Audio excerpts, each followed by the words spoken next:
Well, welcome. You are, as you can clearly tell, on a film set here, but it's delightful to have a little bit of an audience because that warms up the performers for whom this is also a moment in the theatre.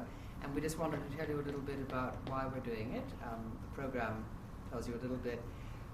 This production is the summation of a semester-long course on the history and the kind of cultural impact of War of the Worlds. It is the 80th anniversary of what remains the most famous broadcast in history this year, this past Halloween. And the course was to explore a little bit about why that was. What was it about this particular phenomenon that made it so impactful and has resonated so strongly despite the incredible confluence of media? And we discovered things like it was the very first example of fake news in media to some extent. It was the first time a kind of trust between media and the public was broken to some extent, but also a phenomenal demonstration of the power of the medium it was working in, which at the time was broadcast radio. A very strong understanding of how new theatrical traditions were coming into play. Mercury Theatre on the Air was the result of a theatre production company created by Orson Welles and John Houseman, which they then took to CBS Radio and made part of a broadcast environment that was very fresh and new for this country, which had done a lot of genre material, but they were helping to bring in and change the theatrical values of the form. And in the course of that, they really discovered something extraordinary about the power of audiences for radio. There was, after the fact, of course, a tremendous amount of debate about manipulating the public in this way. Also, subsequently, historians have questioned exactly how much the public was taken in and manipulated. But one way or the other, there was just a tremendous amount to investigate, including the fact that one of the things that drove the panic was that in 1938, the war in Europe was just about teetering into catastrophe. So Americans were very colored by the sense of potential disaster. They were also colored by less noble things, like nervousness about foreigners and people who were on their own shores who didn't belong here. It was an easy way somehow or other to turn this piece from the piece of entertainment it was genuinely meant to be into something powerfully symbolic about all kinds of other things. We decided as a class not to try and recreate the production itself, an enormously ambitious and heavily investigated piece of work that's been done by quite a number of companies. We thought it would be more interesting to look at the side people know less about, which is what was actually happening on the day in this world. If you were on the CBS Studio One side, what were you doing as a group of executives? If you were on the at-home side, who were you and how and why were you listening to this particular broadcast? We've had a very exciting opportunity to partner with the X-Reality Lab, which helped to shape the way this production worked. And what we've done is created a kind of slice of these two lives. This is not a full-scale investigation of the whole day. It's as if you're looking at it from a kind of godlike perspective and imagining looking down and watching the interaction of these two different potential worlds. So you will see alternating scenes, one of which represents the way in which CBS Studios might have been behaving on that day and its various executives, and one of which might represent a successive group of people in that home environment and how they might be responding to the broadcast as it takes place. We are threading the broadcast through this production, so we'll get a sense of what people were actually listening to and creating, but the real idea is to imagine this less regarded side of this extraordinary piece of history, and that's really all you need to hear from me except welcome, and we'll allow our troupe of actors and creators to get on with it.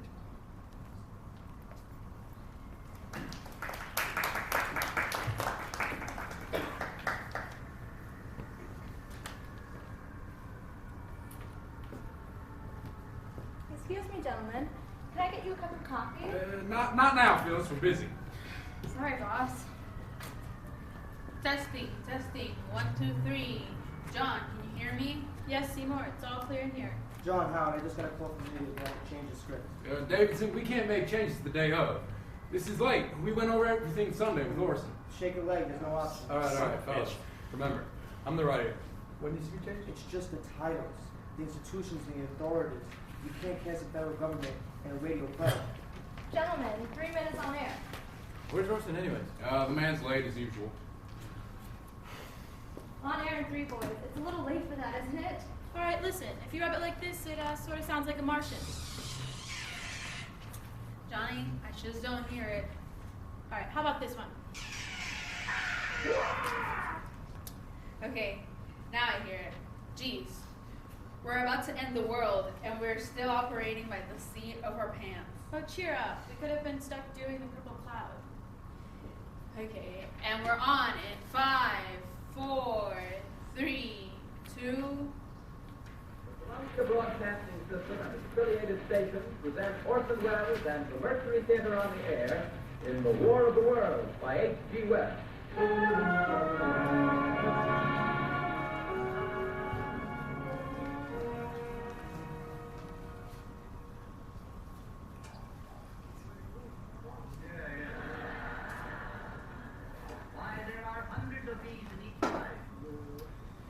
Dear, let's change the channel.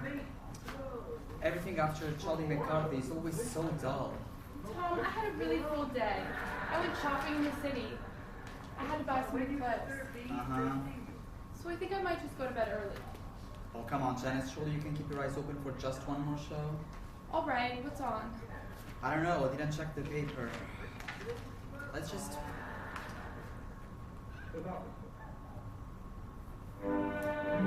Oh, that sounds nice. It reminds me of when you used to take me out dancing. Tom, why don't we ever go out anymore? It's the job, honey. I'm beat when I get home. Well, I'm glad you're responsible because, Tommy, you're gonna be a father. Oh my God, that's wonderful, Janice.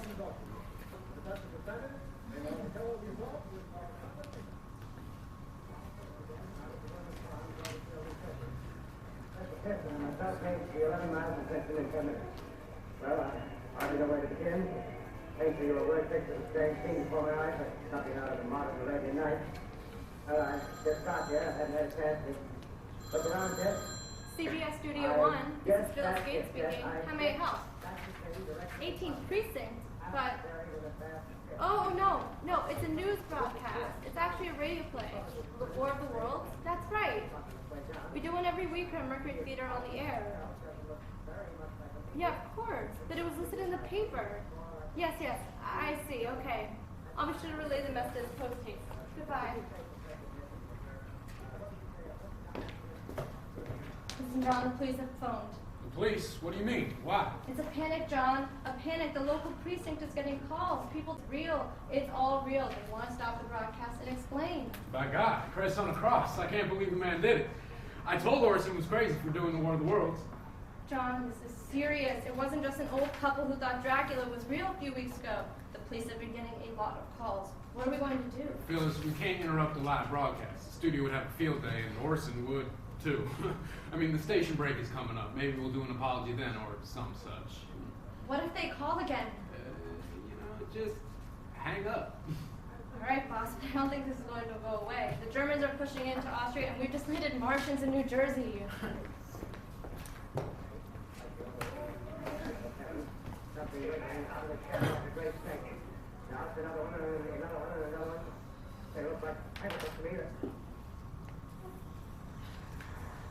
Oh, Bill, be quiet. Mother and Father left me in charge while they're at the theater in the city.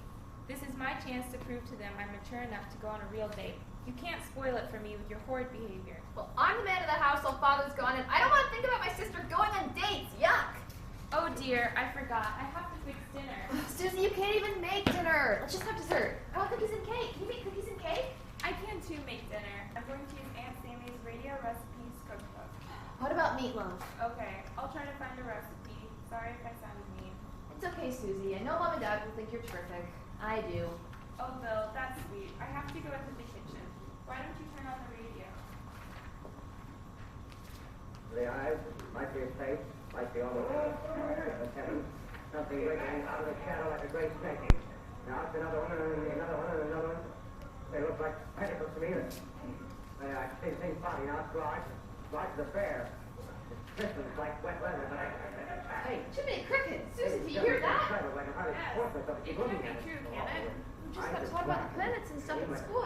Our teacher thinks there might be life on other planets. These sounded like monsters. I have to call Mom and Dad. Where's that little piece of paper with the phone number of the theater? What paper, Susie? The one that Mother gave me. Oh, where is it? Susie, I'm scared. I'm scared too. Let's go to Mr. and Mrs. Harold's house. They're just next door and maybe they've heard something. And remember, you're the man of the house now. Be brave. Okay, well, don't worry, I'll protect you.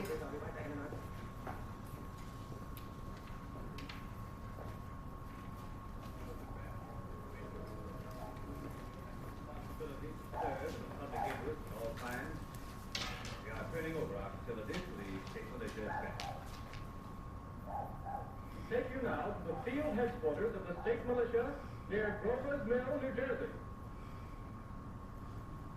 This is Captain Lansing of the Signal Corps, attached to the state militia. Now engaged in military Bert, operations.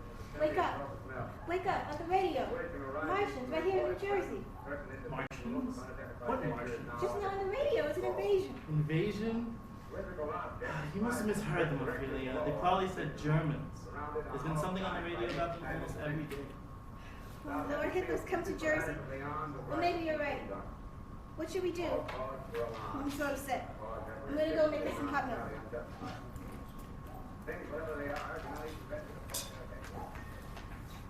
The roof of the broadcasting building, New York City. The telephone here rings warn people to evacuate the city as the Martians approach. Ophelia, come here! It is Martians! The world is ending! We have to call my son. He's on the way to River California. Parkway He is probably still doesn't kept even open know. for motor traffic. Hello, operator? Hello, yes? I'd like to call San Francisco. Oh, James, it's Mother. James, honey, have you heard? There are Martians. Yes, Martians. It's on the radio. What do you mean, come down? We might never see you again. Artillery. Oh, Mr. Harold. Mrs. Harold. Bill and I were listening to the radio and... Oh, I know. Jerry heard it too. James, our neighbor's kids are here. We have to help them. Pray for us, honey. People are holding I'm just as scared as you are, kids. But we have to fight. I fought in the Great War. I'll fight again. You three go into the basement. Go to the basement quickly, did you hear? I'll fetch my shotgun. No cockamamie Martians coming into my house. Boys and crowds like New Year's Eve in the city. Wait a minute, the enemy's on its way. Good. Sky. Hurried on.